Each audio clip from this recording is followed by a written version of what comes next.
welcome and thank you for everyone who signed up and joining. It's a real treat to have two special medical professionals with us tonight, Dr. Richard Bosshart and then Rick McCarthy, who's a family therapist.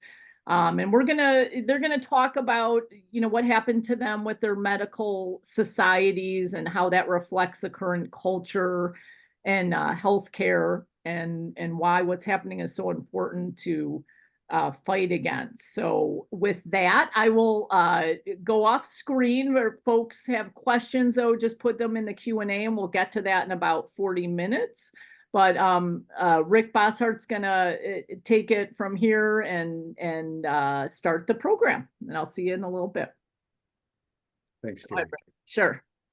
All right, thank you, Carrie. I appreciate that brief introduction. I like it when the brief introduction is truly brief.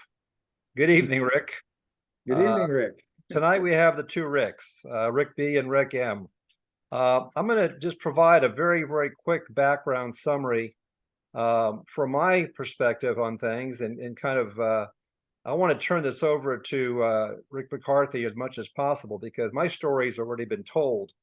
I had the privilege of having a webinar that I was part of with Monica Harris, the executive director for FAIR. And anyone that would like to see that is welcome to simply go on the FAIR website and pull that up. But interestingly, you never know where these little ripple effects are going to go.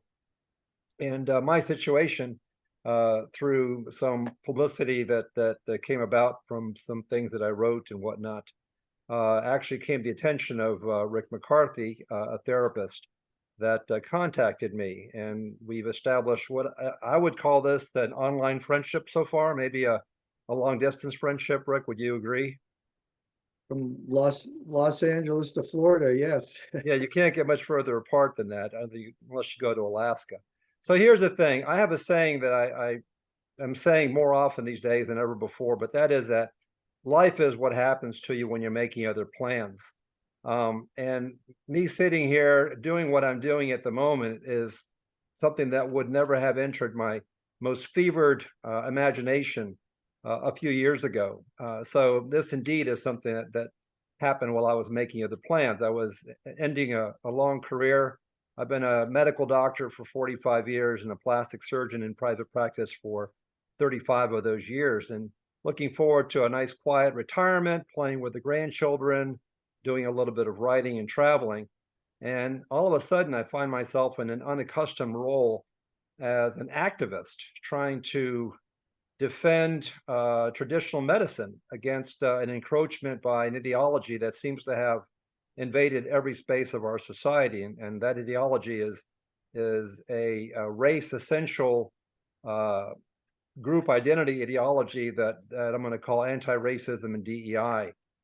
I've written a little bit about it and had some success in getting it publicized. But what happened was that I was banned for life from the society that I belonged to for over 30 years, the American College of Surgeons. And I was banned because I objected to the characterization of surgery and surgeons and the society itself as racist, as systemically racist, and in need of radical transformation. And because I objected to being characterized as a racist and having a surgical organization that has always promoted excellence in surgery as racist, I pushed back, and I guess I pushed back just hard enough to get slapped down. So at this point, I'm still a member of the American College of Surgeons, but I'm kind of on the outside looking in because I have been completely silenced. Rick contacted me, and just for a quick intro, Rick is is it fair to say, a marriage and family therapist? Is that correct? Yes.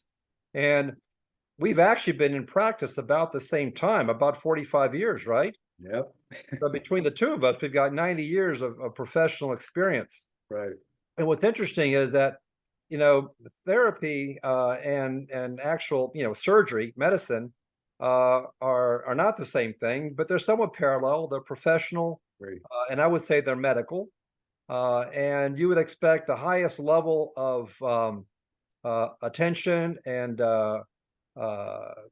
basically following science to the nth degree and also a situation where active discussion, debate, disagreement would be welcomed. And this is how medicine and science advance. And it was amazing the parallels between his situation and mine.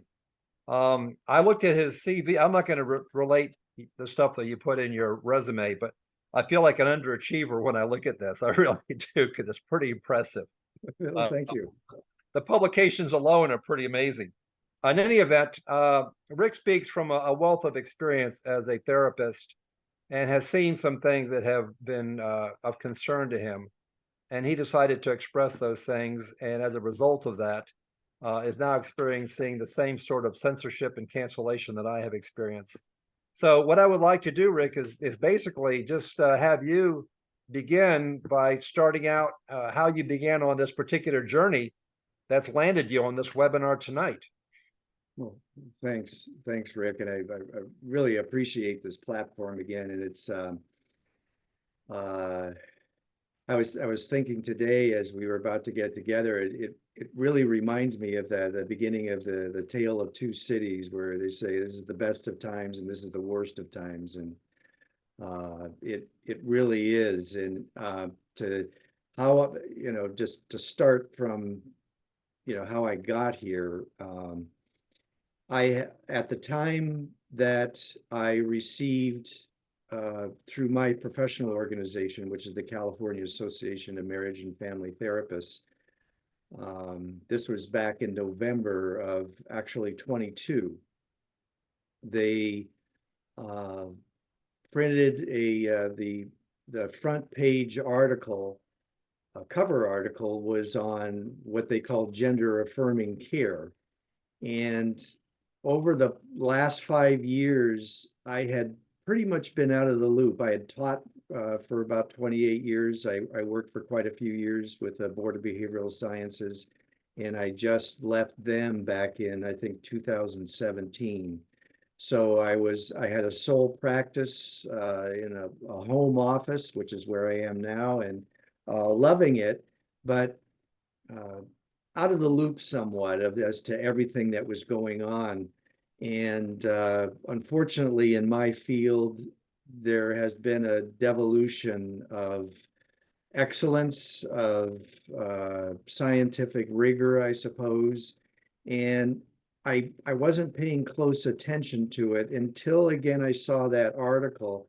And I thought, well, I've heard of this before and didn't pay close attention to it. So I read the cover article and was shocked that not only were they encouraging, was my profession and my professional organization, CAMP, encouraging the gender affirming care, or individuals to move through this process, not just on a therapeutic level, but on a medical level, where they would enter into your realm, Rick, and with plastic surgery. They were talking about children, and that's what got my frustration and anger. And so I decided to write a letter to the editor.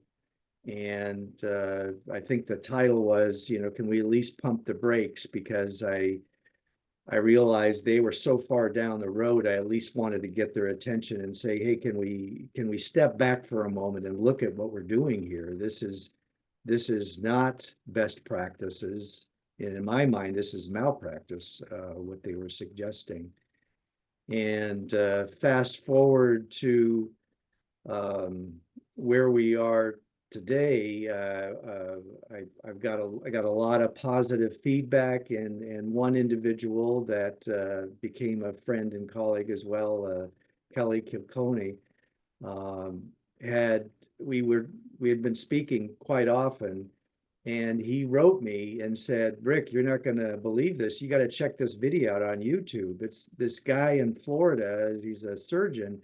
He sounds like you. And so I looked at his video, and it was fascinating, the corollaries, not just, we're from the same era, I believe very astute backgrounds, and believe in excellence in what we do and doing the best we can. And we were both censored.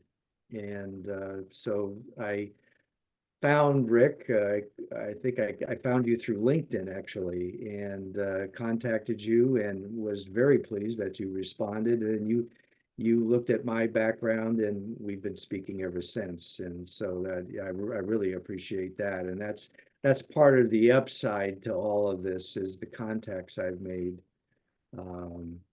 But if I back it up even further, to look at this, where we are, I suppose, like a disease.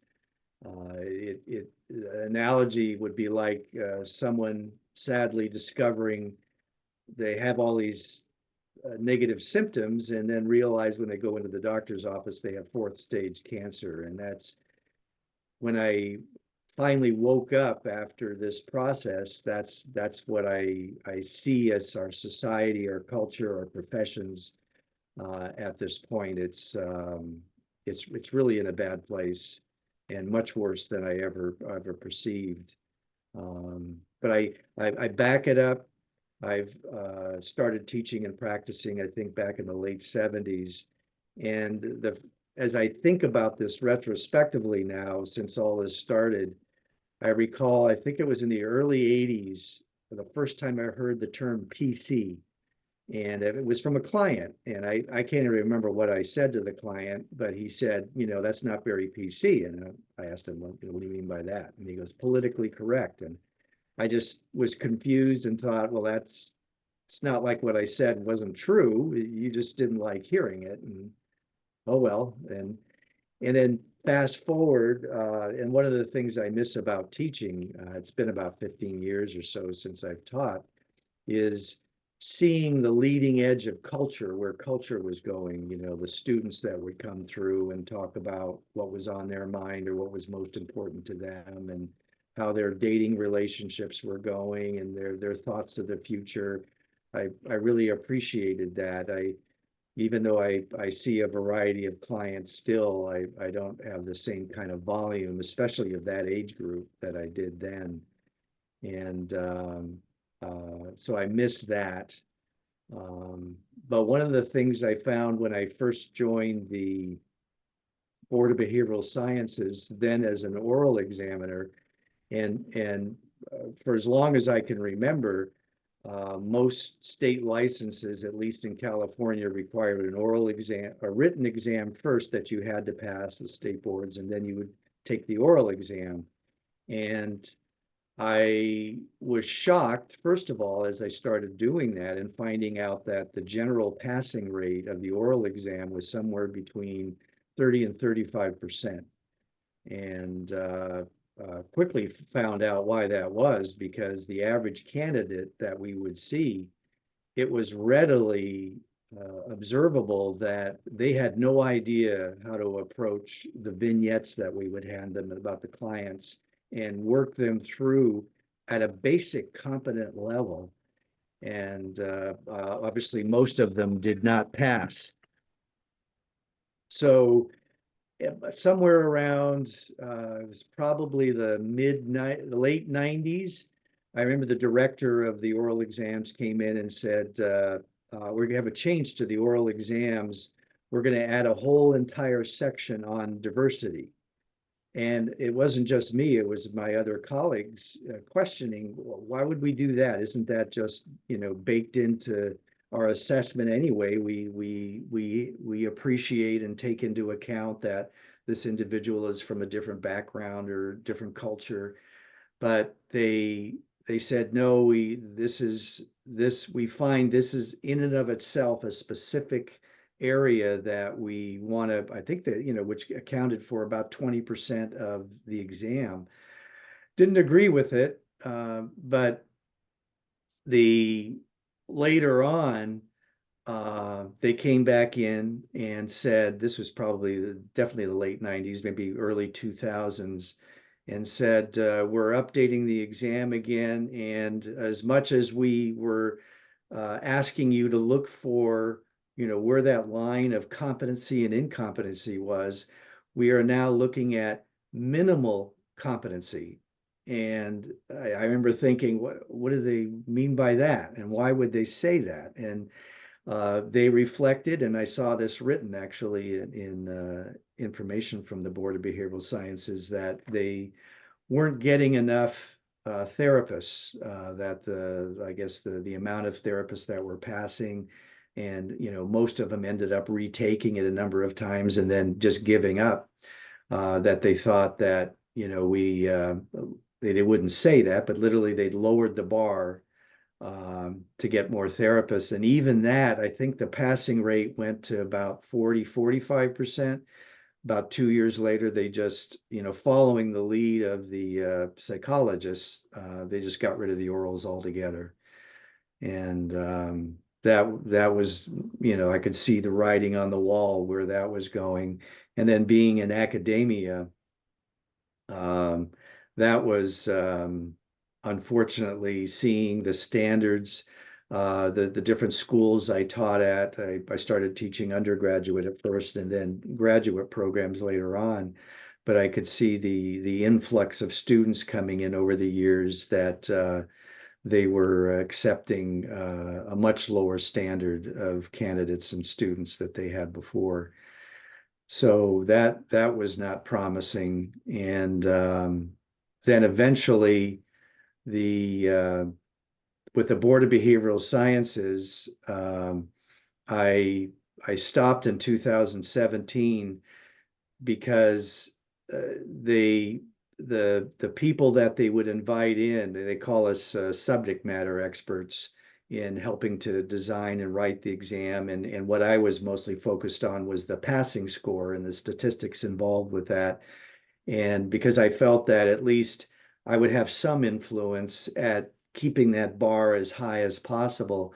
But over the years, I found that, starting out, I think I was one of the youngest there. And then all of a sudden, it seemed like I was one of the oldest in the room. And my colleagues became increasingly frustrated with me, because when we would address the specific questions, I would tend to rate them much easier than the rest of them would. And I always remember one, this was probably 2016, complaining that because many of her, I guess she did some supervising, many of her interns were not able to pass the exam. And she said, I think after 2 or 3 times, they deserve to be licensed. And I remember looking at her like, what do you mean deserve? They didn't pass. And so I actually did my own statistical analysis, and I realized, with all the grief and flying out to Sacramento twice a year, that at best, my efforts probably raised the passing score by maybe a point, if that. And so I thought, wow, this this isn't worth the grief. Part of me wishes I was still there, because even for that point now, but back then I thought, this is um, because every time I would argue my point, it wasn't that they could dispute it. And I realized too, every time I brought something up like that, that meant that we stayed there later in the day, and nobody Never a really good thing. appreciated that. So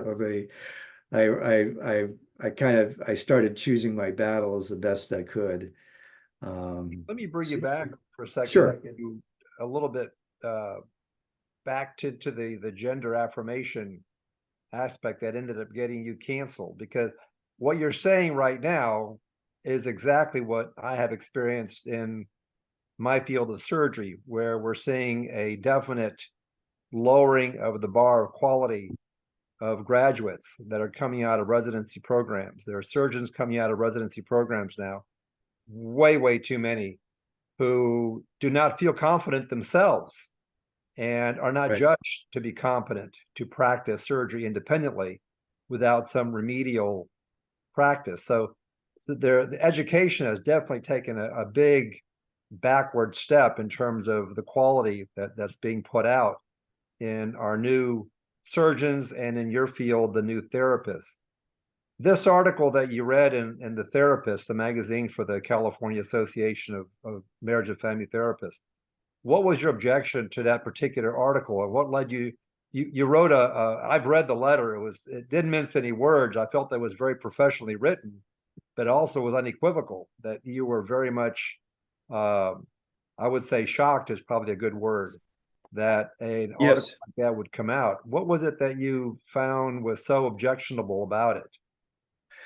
that they were taking a diagnosis that was otherwise, prior to probably the last decade, rare. I would say most clients that would bring up gender dysphoria to any degree would probably be more so adults that I had in my general practice over the years. Sometimes children, but usually in a mix of many other confusions that are common with individuals going through the teen years, and especially if they had trauma, and especially sexual trauma as a child.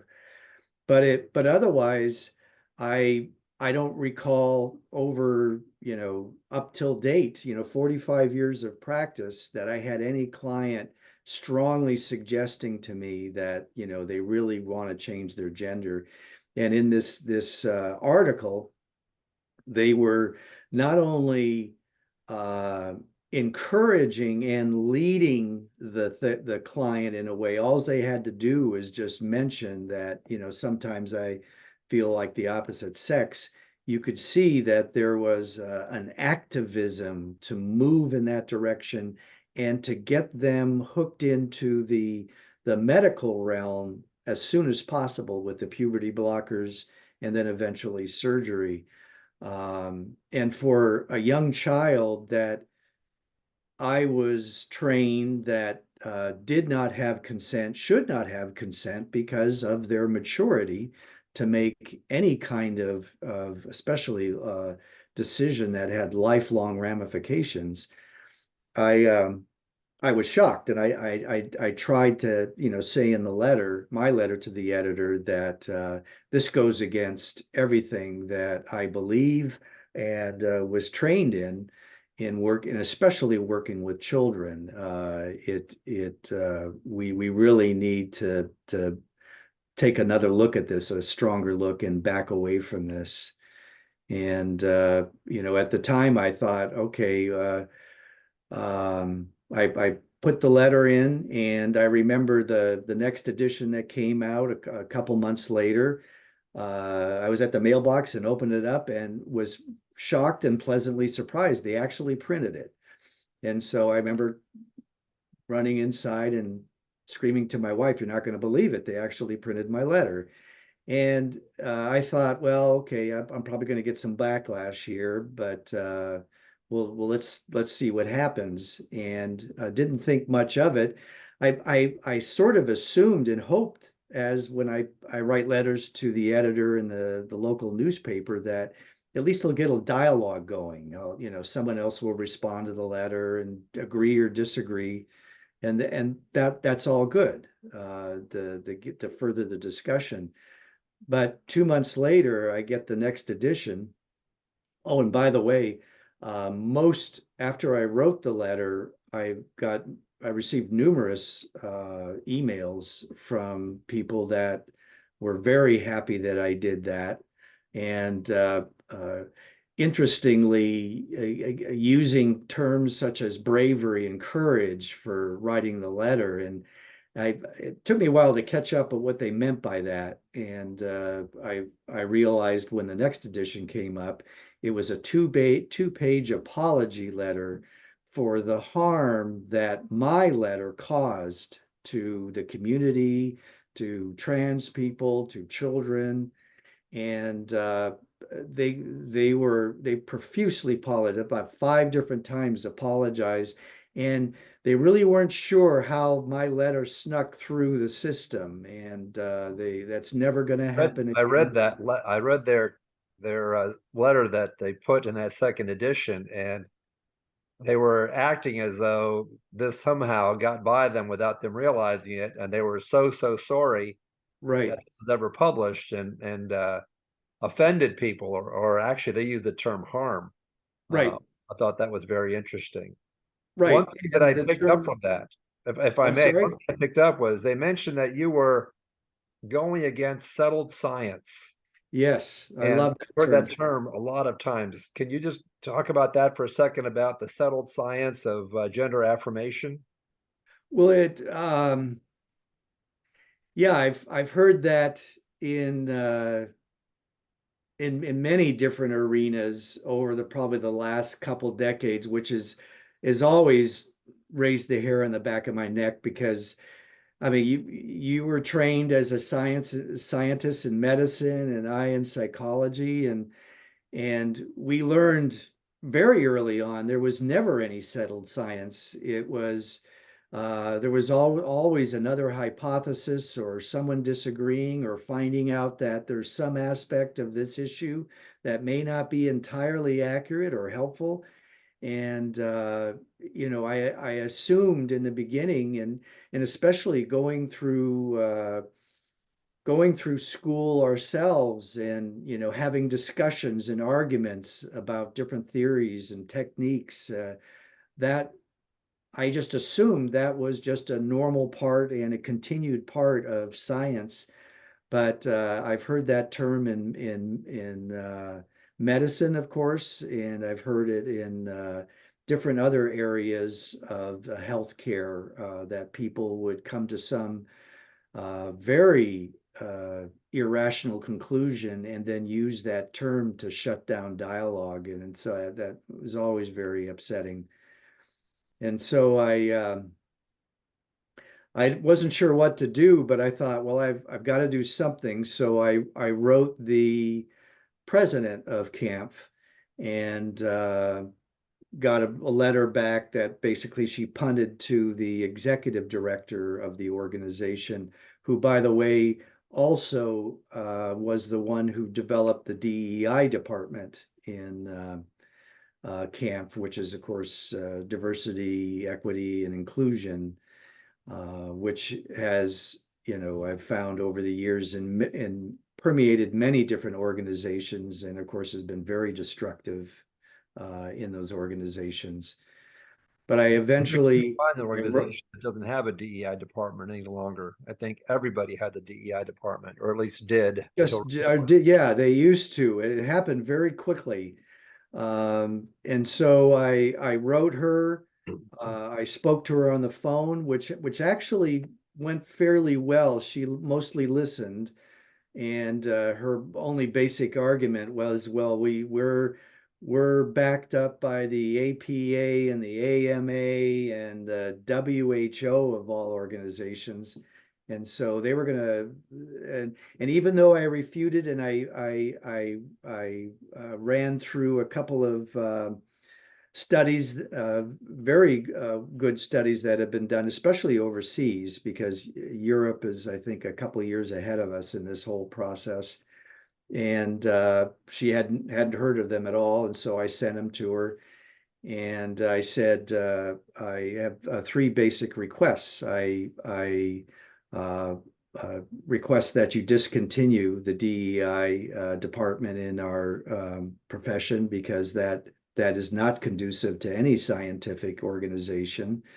That you have in the next conference, which I think is in May, that you interject some speakers and panels on this subject so that we can discuss it and get back to best practices regarding the issue of gender dysphoria and help people understand why it went from, and I look back in some of my textbooks um, that you know 30, 40 years ago the incidence of gender dysphoria was like 1 out of 400,000, and now I heard I read an article a while ago that in some high schools, especially the females, about 20% of them describe themselves as trans, or they want to be trans or change their gender, which is just crazy, and very, very destructive. And then I said, I request that you apologize not just to me, but to our membership, and to put my letter back in the online resource, which they removed. They did that right away, and then replaced my letter with a copy of the apology letter, and didn't hear anything. And so I I think I you pushed a little bit recontacted. harder than I did in the ACS because I'm not too surprised that you were smacked down a bit. Yes, they You went at it both feet forward, didn't you, right off the bat? yes, because I was just so upset that the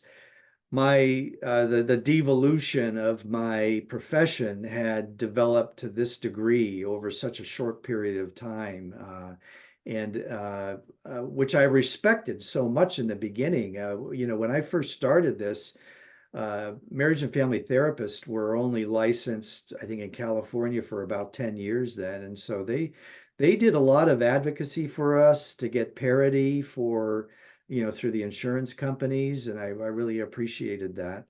And their conferences that I attended early on, they were very educated and stimulating. I really appreciated that as well.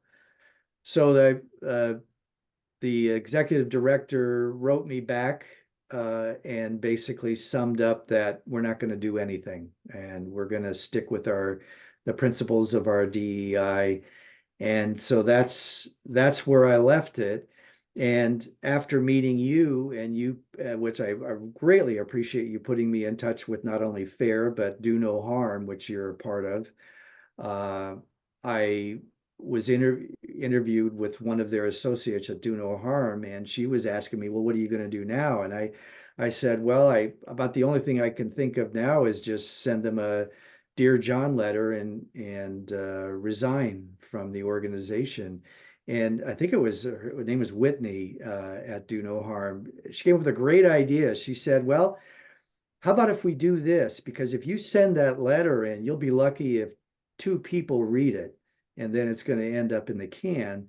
How about if we publish your letter on Do No Harm's platform?" And of course, they have a huge platform. And they will be, of course, tagged, Camp, and many of your associates will probably also read it, and then send the letter in. And so that's exactly what we did. And so that I'm really appreciative of their allowing me this platform. And so at this point, I am now resigned from the organization. And of course, I haven't heard anything back from them. I think it's been a That, couple of weeks. does that have any repercussions with respect to your status as a practicing clinical therapist at all? No, even though there was, out of all the people that contacted me since the letter and the apology letter, I only got one negative response, which I thought was odd. But I heard from a number of people that, because I don't have much of an online presence, but they said, you're coming up on a lot of text streams and platforms of people very upset at you, not only wanting to get you removed from camp, but also, a couple of people mentioned that they would try to find some way to pull my license for that letter, which I found bizarre. But that I don't see that happening. And even if they did do that, um, I'm at a point where I would just put a coaching shingle in front of my office and just keep practicing, because I have yeah, I have no shortage of clients, and especially clients that I see on a general ongoing sort of tune-up basis, I suppose, which I appreciate. But no, I don't think they're going to pull my license.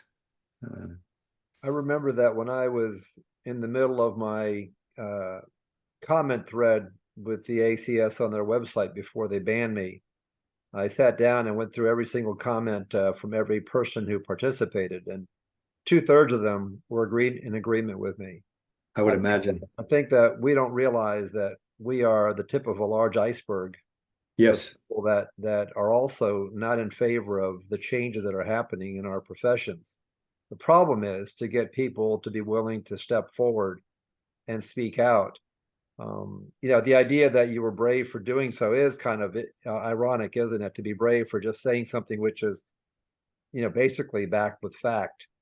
yes, The bravery to me is in people that are paying a price. I know that there's at least one therapist that you and I are both familiar with who lost her ability to obtain her degree in right, therapy. Leslie. Yeah, and she did so because she refused to go along with this whole ideology. And I know for a fact because I received a lot of private messages on my mailbox in the ACS before they blocked me from it, that were definitely in agreement with my concerns, but could not speak publicly because it would jeopardize their careers. And the idea that a surgeon would be hesitant to speak their mind for fear of their career is just so unlike anything surgical. We're not shrinking violets in my profession as a Right. general. So, what do you feel about? Are you optimistic or pessimistic, or somewhat still kind of ambivalent about the future of your profession as a therapist? Well, it's an excellent question. I was pessimistic, but when I think about, like we approach illnesses or diseases, we look at, okay, what's the treatment? What do we do now? And as I've learned from many others over this last year, is sort of do the opposite, which is what we're doing right now. What the censorship serves is, of course, to isolate us and suppress our voices. Why, while that's, usually very small group of voices sort of take over the systems. And so to reconnect, network, remind each other and encourage each other that not only are we not alone, we're in the majority. And so we have to, I try to stay in my wheelhouse that, I want to try to get my profession back, but it sadly, as I found in looking at other professions, they sometimes have to form parallel uh, systems or professions because the uh, the disease in the primary profession or organizations has metastasized to the point where obviously their message to me after my going back and forth over the course of a year was just pound sand and no, we're not going to do anything. So I took that as far as I could, and so I found it, which is very promising. There are many organizations like FAIR, like Do No Harm, the American Associations of I think mental health professionals out of Texas. There's uh, uh, Critical Therapy Antidote, which I joined a while ago, which are a fantastic organization. There's Our Duty, which I think is based mostly in California. I don't know if they're national yet, but I found out it was started by a group of mothers, and this was 3 or 4 years ago, fighting the fact that their child was pulled into this destructive trans affirming system, um, and so I'm fighting at least as far as I can within my wheelhouse to try to reverse and support others that are starting to wake up and realize that this is not just a strange ideological fad that both of us I'm sure have seen throughout the years that kind of come and go in medicine and psychology. But I always hope that the time-tested wisdom of what actually works would stand the test of time, and it's being destroyed by, again, a minority of very loud activists. I think we're doing much the same thing. There's carrybacks. We've got to get to some questions, but I wanted to just make one quick comment on something I read. And that was that the truth is like a lion. You don't have to defend it. You just have to turn it loose and it will defend itself. And I agree. if we continue to speak, based on evidence and science, I think that eventually we're going to win out. And I honestly have seen, not just in my own little situation, but across the country, a growing groundswell of pushback against a lot of these things that we have been talking about just now. Carrie, you had some people that had some questions, apparently. Yes, I've been asked to come back in and peruse the Q&A section. You guys are as well, but you've answered some of them, and this is just a great conversation.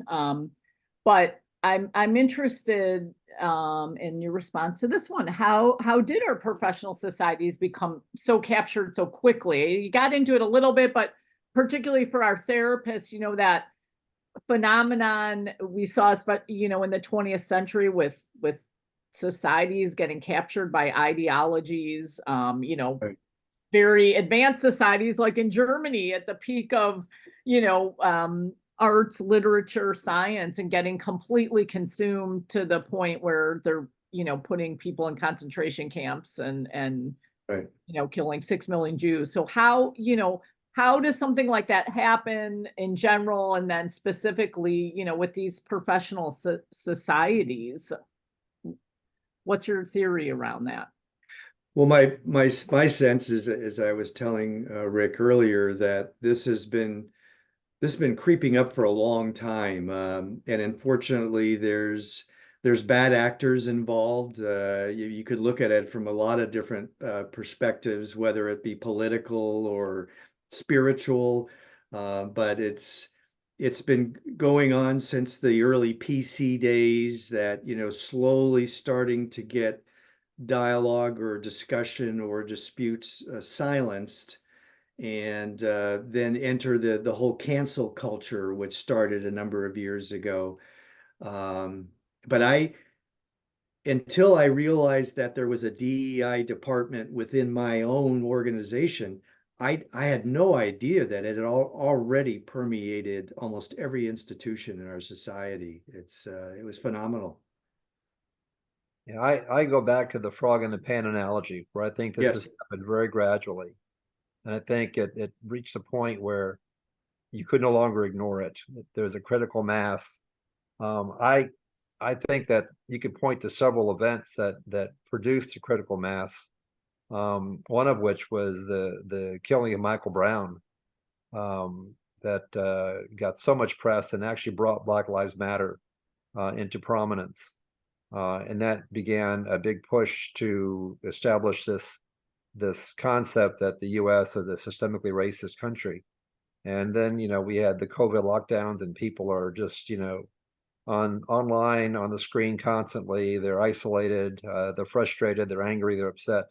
And all of a sudden you have the George Floyd killing come along, and the country literally explodes. And that was the point, I think, where it became, that was the critical mass explosion, where all of a sudden every institution could not move fast enough to jump on the bandwagon of critical theory and systemic racism.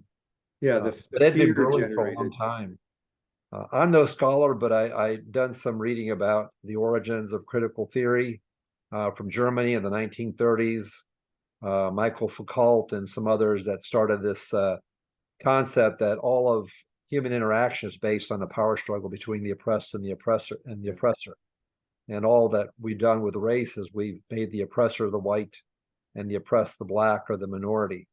And those concepts were basically confined to academic institution for, maybe a generation or more. But students coming in were inculcated with these leftist ideological concepts and began to accept them.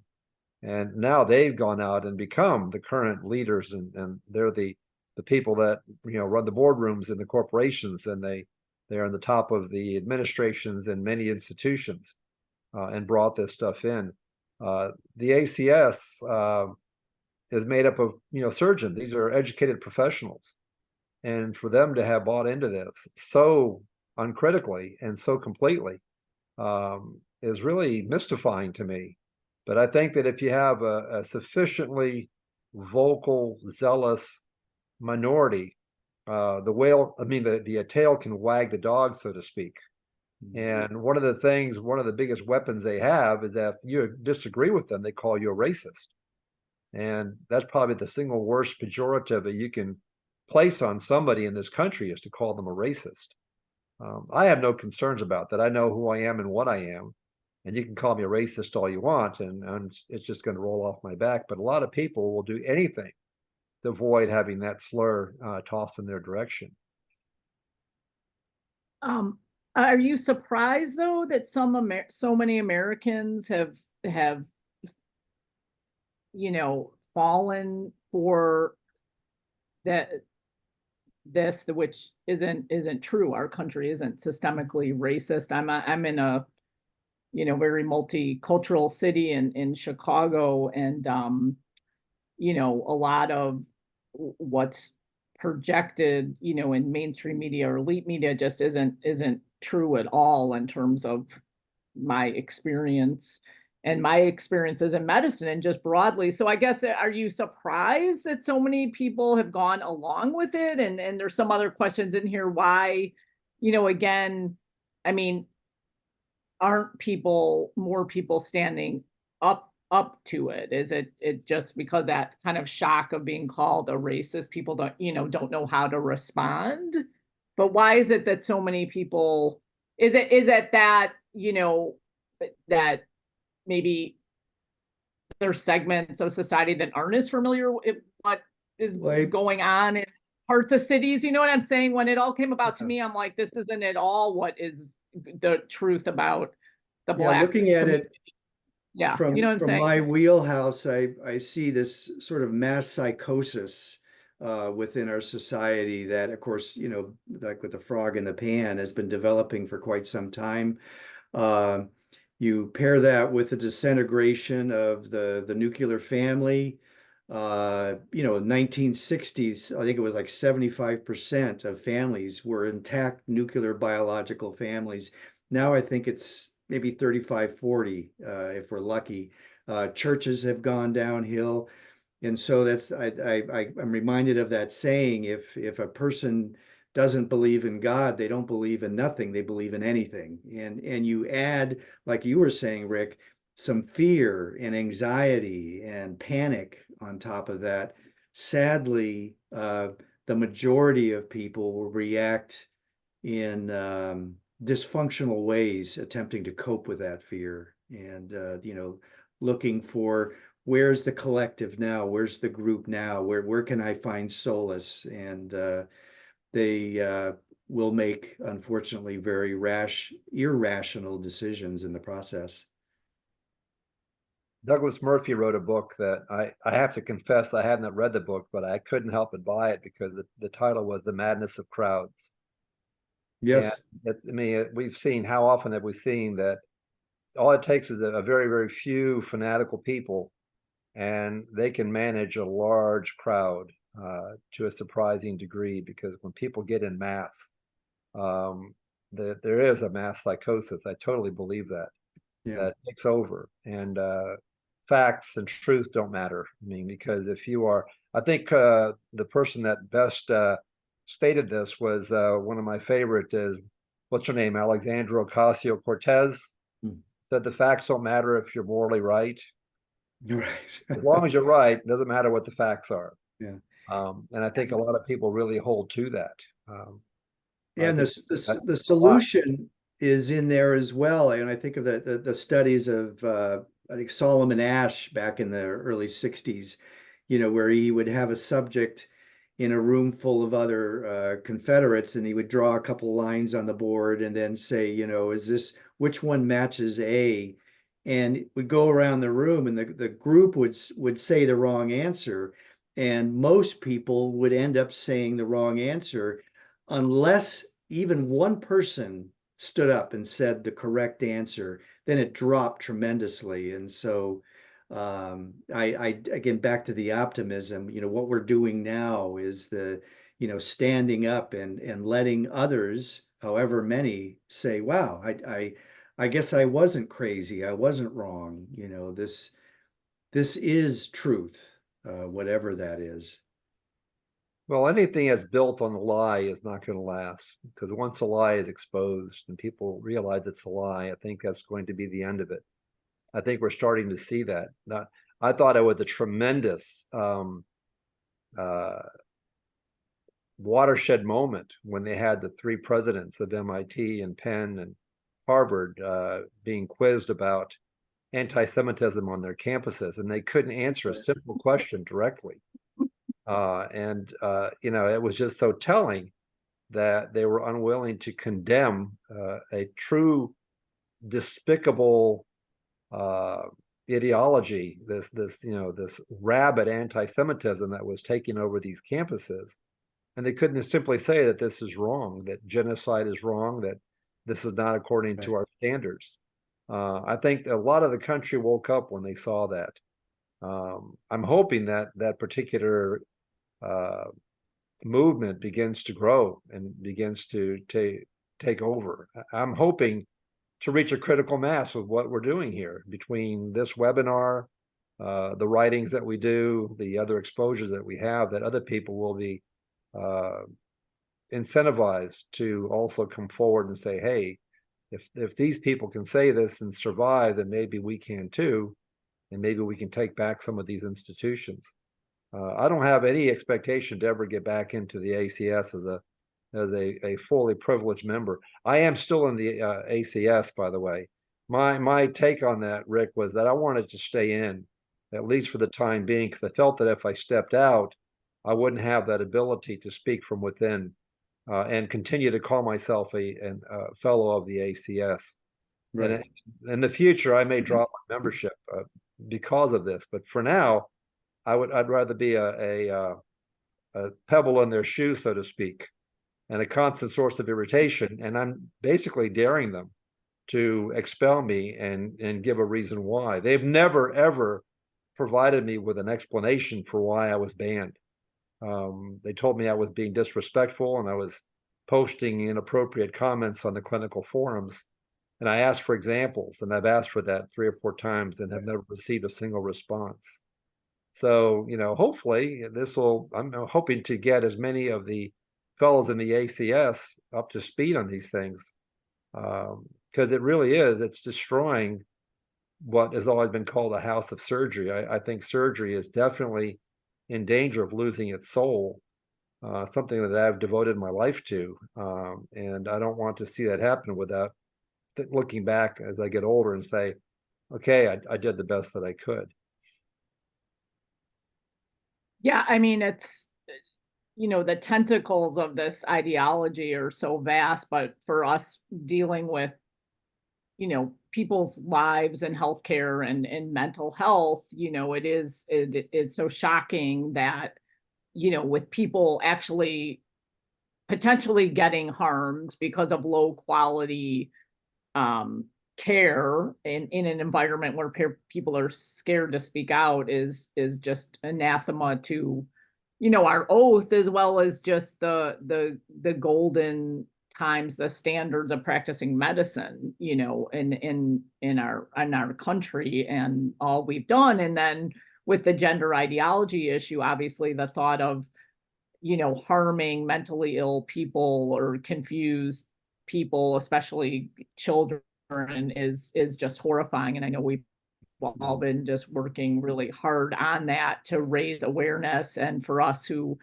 are public and speaking out, we do hope that we are inspiration to others in some way to speak out, or like we've mentioned, join the webinars at FAIR, the educational offerings. Obviously love our friends at Do No Harm for so much that they've done legislatively and building, community, and all these things are so important to take back you know, the bravery and the strength, because yeah, the lie can't stand, it won't stand, but we all know that there's this element in the wake of it. Are people actually physically and mentally getting hurt? Not to minimize people's, you know, loss of professional standing or jobs, but when, you know, like I was in the ER today working, and, you know, to think that the high quality of caliber of people I work with, all around, all different ethnic, you know, backgrounds, cultures. We don't look at people's skin color. We're all there to help the patients, and such high quality, and to think that that could be diminished, you know, is just shocking. We only have a few minutes left, and there are so many great questions that just keep piling up. So I don't know if you guys want to just, you know, take a super quick look, but I just wanted to make sure to give a proper shout out to Do No All of Harm. them And you clear. mentioned some of, like, you know, our duty, Erin Friday, we did a couple weeks ago with her to make sure everybody knows about the ballot initiative she's trying to get on in California, because she's done polling showing that, you know, most people disagree with the gender ideology, aggressive, you know, medicalization and all of these things. And there's so many great, you know, Therapy First. So many great organizations that we just really, really want to promote and stand up and know that are out there. Mary, So I'm looking yes, at questions. There are so many good questions here. I know. Can we answer them later? Is it possible? You can answer them later. We can talk even a little bit longer if you want. We are an open forum. We don't have to end exactly at the top of the hour. So if you want to go a few minutes longer and just look, I mean, I was trying to look and listen, which we know is super hard. But if there's a few more, we can go a few minutes longer, because really there's such great things. And Rick, even the first one, if you wanted to quickly answer about just legally, what kind of legal recourse did you explore with ACS? I know, you know, I know some of that, but maybe you want to share. Well, let me preface this by saying that there is definitely power in numbers, and the more people you have with you, the Yeah. more your voice will be heard, and the more influence you'll have. And I would encourage anyone on this that's viewing this or views this at a later time to please look into joining with FAIR and with Do No Harm in their struggle to try to restore some semblance of humanity to our society, where we don't regard each other as identity groups, and to restore some sense of the traditional in medicine, and in Rick's case, in therapy. The one question about the ACS, they didn't defellowship me. I'm still a fellow. And I have looked into the legal options, and they're extremely difficult. They're time consuming. They're expensive. And what is happening is FAIR has been very, very helpful in assisting me by submitting a formal complaint to the Office of Civil Rights against the ACS. And this is something they cannot ignore. They will have to answer this. So we're still waiting to see what happens with that. The second question was Jordan Peterson. Yes, we are aware of his cancellation. Like I said, people are paying a price for standing up. Maybe you can answer this one about someone who's in their master's in counseling and wondering if they can voice their perspective, or just keep playing along even though it's killing them. Well, you know, back to, you know, again, our mentioning Leslie Elliott. And one thing I appreciated when I received the responses, you know, describing the courage and bravery of me writing this letter, I realized that if I was just starting out in this field, I would have, my assessment of that choice, I wouldn't have written a letter. I'm sure I wouldn't have, because I remember what it was like starting out, and the lack of security and confidence. And the last thing I would want to do is rock the boat, especially with the organization that was supposedly supporting me. So it's, but the the one question I noticed too regarding the gender difference in my profession. When I first started out, it was probably about a 60-40 split with female to male. And in the field of psychology, I think it was just the opposite. They were mostly male. But that has changed dramatically. In my field, it's probably closer to 85-90% female. And in psychologists, it's down to about, I think, 35% male. And that is a bad sign in all kinds of ways. It's definitely not serving the public, but and so it's not just our organization, but it reflects what's happened again to the family, to fathers being taken out of the home, and males being, boys and males being pounded over the last 30-40 years through second and third wave feminism. And so it's yeah, we've got to balance that out, and men have to stand up again and not allow themselves to just fall back in the background, because we need that healthy balance, especially within the kind of field that I'm in of male and female, because we are so different. But if somebody wants to see a male therapist, especially one that is not woke, they would be very hard pressed today to find that person, which is devastating to my profession. One thing that a big fallacy that the ACS, the American College of Surgeons, has bought into, like so many have, is that if you see a disparity, that's proof, de facto proof of discrimination, that you cannot have disparity. This is where the whole idea of equity comes in, that everyone needs to be elevated to the same level, which means, of course, that you have to bring a lot of people down, because you're not going to be able to elevate 100% of people to the level of excellence. And in the area of racial issues, if there are disparities, then that is proof of racism.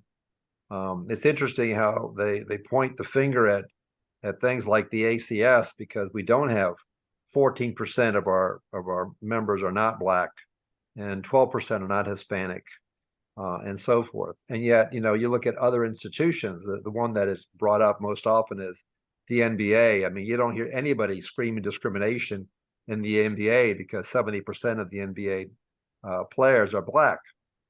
That's a pure meritocracy. You don't get in the NBA unless you are an absolutely superb, elite level basketball player. And I don't think that a person should be allowed to get into the profession of surgery and be a member of the ACS unless they've demonstrated excellence in their training and in their practice of surgery. And the idea that we can demote that and elevate diversity, equity, inclusion to a higher level on that pyramid, I honestly, I say this without any, with a great deal of sadness, but with no qualification. That is that I would be very hesitant today to consult with a surgeon who's younger than 40.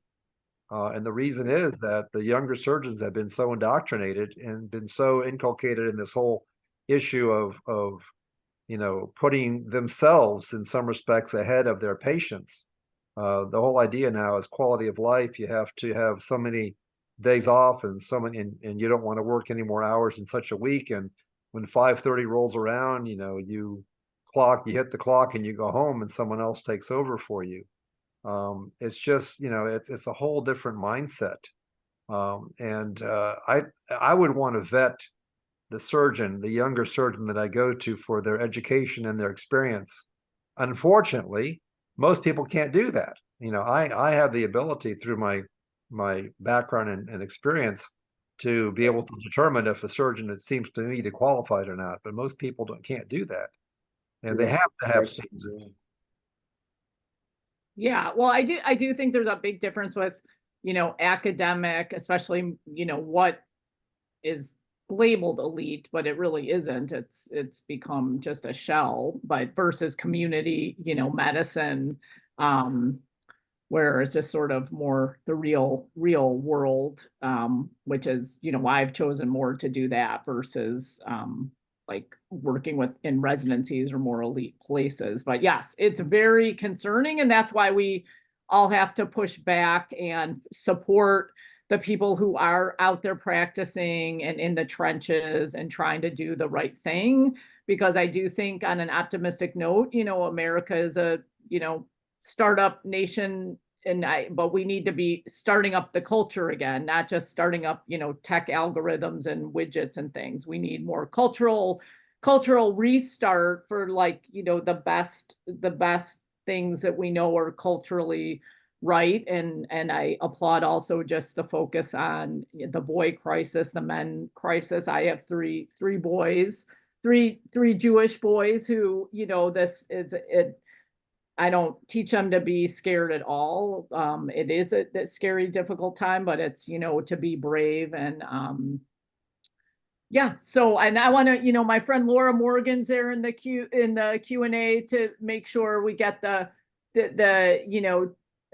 do no harm medicine.org for our awesome friends over there doing an amazing job, and all the organizations. And I think, we're just going to keep talking about this and being out there and promoting conversations and platforming brave people and collaborating and working with all the other groups. So I don't know if you guys want to just say a few last minute words before we end, or, if you want to tell people where to reach out to you, either on LinkedIn or whatnot, just a few last parting. I just scrolled down the questions and came across one from Martin. I won't give the last name, but Martin said, I'm wondering if, for either panelists, if faith has played a role in their responses to their respective professional bodies. And I'd like to answer that. And I would say unequivocally yes. And without getting into a long harangue or explanation about my faith, I would say that I answer to a higher power. And that reason, I have to make sure that I'm true to that particular calling and walking what I profess to believe. And this has definitely played into the way I practice my profession and how I have approached this whole issue. So I thought that was an interesting question. Yes, I agree with you, Rick, wholeheartedly, that my faith informs the truth I rely on, to lean on, and to know where true north is. And so I agree 100% that that's been a huge integral part of who I am and how I practice, regardless of what faith, or if any, my clients have. It's who I am. And in closing, I have a Substack. It's my name, Richard Bossart, Richard.Bossart Substack. I am on LinkedIn, and also I am a fellow both in FAIR and in Do No Harm. So if you go to their websites, you'll find me on either one of those websites, and you're more than welcome to email me. My email is my first two initials, RT, and my last name, RT Bossart, and I'm a dinosaur. I have AOL, so it's rtbossart@aol.com, and I'm happy to receive emails. Thanks. And you can find me on LinkedIn as well, and my website is rickmccarthymft.com, and you can contact me through that site as well. I'm no longer on camp. You can't find me on there. Well, yeah. Hopefully you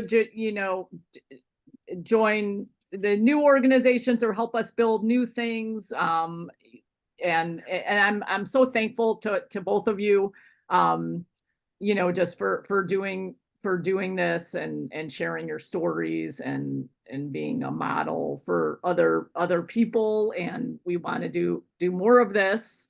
And we are thankful to all of those who are watching, and we'll put this up on YouTube as well. And you can find me at carrie.mendoza@fairforall.org when I'm not at the hospital. And I apologize if I'm slow on emails, but yeah, FAIR has a lot of great things too: education, arts, legal. So we are so thankful to FAIR for you know, being there to allow us to do this and express our opinions, that, you know, allowing freedom of speech and highlighting these difficult topics. So with that, I am going to press the end button, and we will have more exciting webinars and things coming up next month and thereafter. Okay, so good night, everybody. Thank you, Rick and Rick. Okay. Thank you, Carrie and Thank you, Rick. Okay. Carrie and Have a Rick. good Okay. evening. Appreciate it. Okay, my pleasure. Bye.